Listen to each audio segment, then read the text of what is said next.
BRS ట్రాప్లో కాంగ్రెస్ ప్రభుత్వం పడొద్దని అన్నారు బీజేపీ ఎమ్మెల్యే ఏలేటి మహేశ్వర్ రెడ్డి.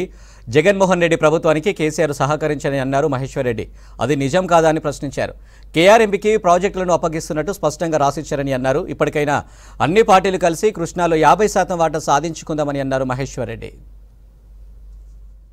గత ప్రభుత్వం చేసినటువంటి తెలంగాణకు జరిగినటువంటి అన్యాయాన్ని కానీ కప్పిపుచ్చుకోవడానికి వారు చేస్తున్నటువంటి ఒక నాటకంలో భాగంగా ఈరోజు కేఆర్ఎంబీకి అప్పగించొద్దని చెప్పి వారు చేస్తున్నటువంటి ఒక నాటకంలో దయచేసి గౌరవ ముఖ్యమంత్రి గారిని పడవద్దని చెప్పి కోరుతా ఉన్నాను.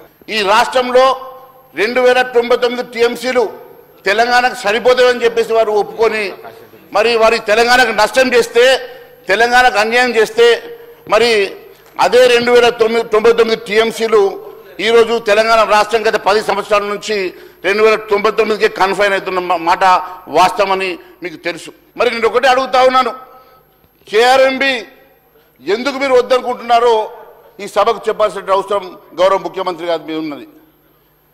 దాదాపు 15 అవుట్లెట్స్ ఆంధ్ర ప్రాంతంలో వారి సరిహద్దుల్లో 15 అవుట్లెట్స్ ఉన్నప్పుడు వారు తరలించుకొని పోతా ఉంటే ఆపే శక్తి మనకు లేనప్పుడు మనం చేయగలిగింది ఏంది అని చెప్పేసి నేను అడుగుతా ఉన్నాను.